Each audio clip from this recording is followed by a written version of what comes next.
sihir-sihir mereka itu tidak bisa menimpa mendera pada siapapun.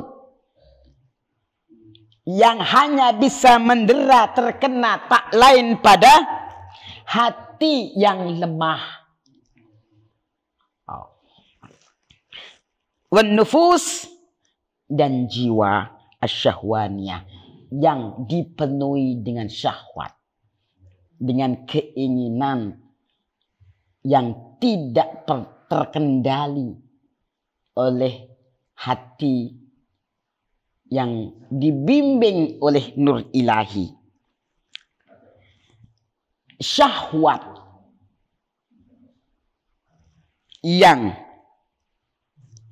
selalu dihiasi, dihubungkan dengan kerendahan-kerendahan.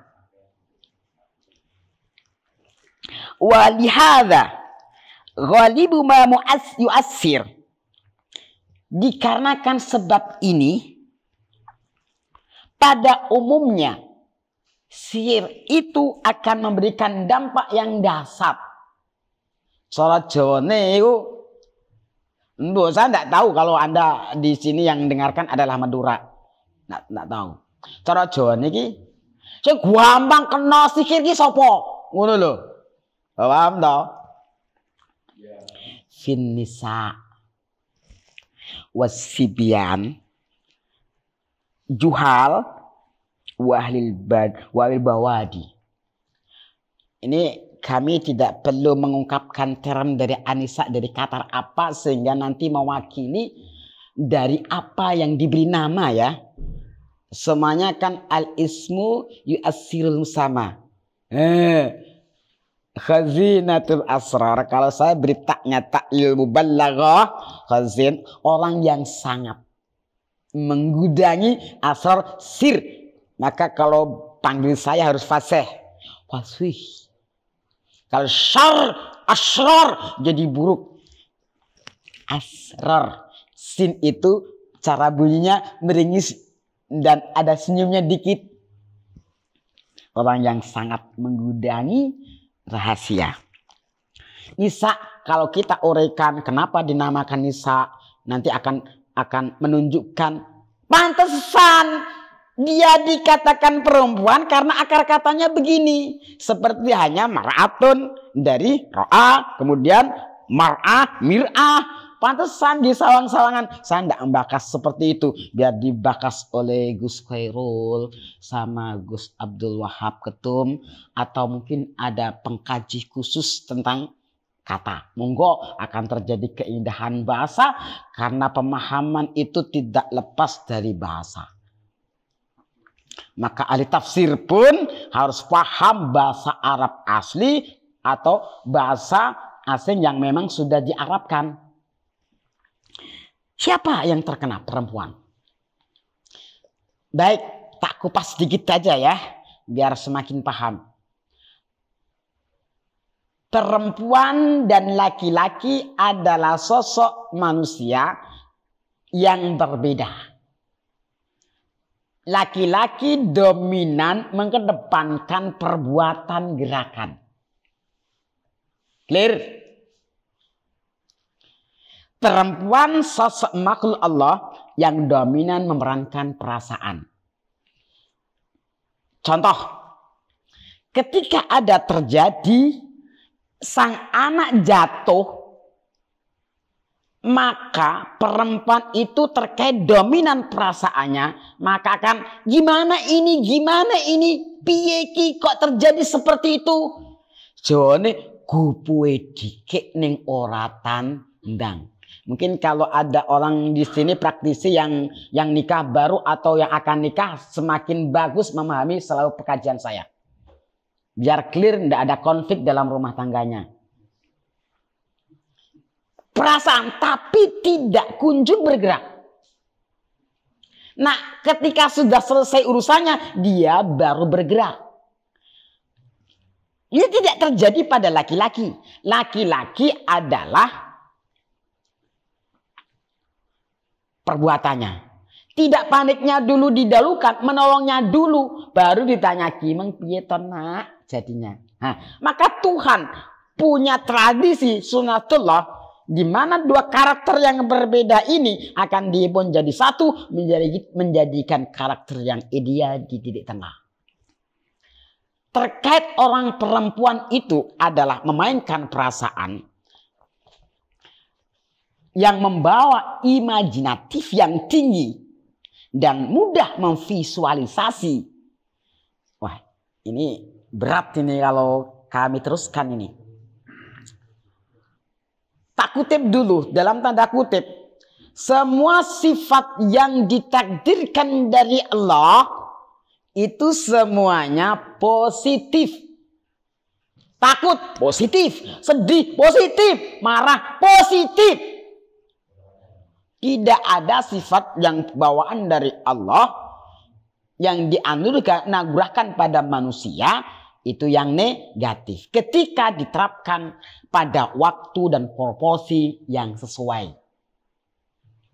Ini kalau mau meneruskan hanya kaji ini tentunya harus nanggap sendiri-sendiri panjenengan. Perempuan, imajinasinya main, daya lamunannya main. Ketika daya imajinasi, daya lamunnya main, kemudian dia yang berperang adalah otak kanan, maka dia akan mudah menggambarkan. Tidak hanya pada imajinasi, tapi pada visualisasi. Ketika ini terjadi, maka ada dua hal yang terjadi. Satu, ketika yang diimajinasi baik, divisualisasikan baik, maka keuntungan bagi dia. Menjadi inspiratif. Inspirasi dia. Arab gambar, Arab batik, Arab gawe omah, Arab bakulan, dia mudah memetakan karena dengan lamunan itu. Nah, di sini simbolnya. Ketika yang dihadirkan adalah keburukan, imajinasinya adalah buruk, maka dia akan menjadikan blok mental, akan menjadikan penjara ia sendiri. Bagaimana ketika seseorang yang psikisnya terganggu, kemudian yang selalu dihadirkan adalah yang buruk, terserang, jengger ngene, jengger ngene. Apabila waktu jam 12 saya begini, apabila jam begini, pasti begini. Maka akan membangun persepsi di dalam pikiran itu sendiri. Dan kita harus bertanggung jawab dari bangunan persepsi yang kita praktekkan dalam pikiran dan hati kita. Kalau dalam kajian sana, di alam sadar dan alam bawah sadar kita. Perempuan, oke. Maka ketika demikian psikisnya jebol, maka apapun akan mudah masuk. Jiwa kita adalah miniatur dari rumah kita. Klien kita dia punya miniatur rumah. Apa itu? Jiwanya sendiri. Dan perlu diingat, Rabbul Baiti adri bima fi. Orang yang punya rumah itu lebih mengetahui dari apa isi yang di dalamnya. Maka sebenarnya praktisi itu juga bukan sakti-sakti amat. Ketika kita tidak bisa membimbing dia, kita itu hanya didapuk sebagai wasilah. Membimbing dia supaya berpotensi. Inni ja'ilun fil ardi khalifah. Dan kami jadikan manusia itu sebagai pengelola. Kita punya miniatur bumi kita sendiri. Pikiran kita sendiri. Hendaknya manusia bisa menguasai dari psikisnya. Menguasai jiwanya. Menguasai marahnya. Menguasai sedihnya. Ini praktisi termasuk umat Islam harus paham, harus genah. Rasul itu orang yang paham tentang psikologi. Orang yang paham tentang karakter atau kejiwaan. Iya kan? Ketika Rasul itu menyabdakan pesan, tentunya pesan itu satu dengan lainnya akan berbeda.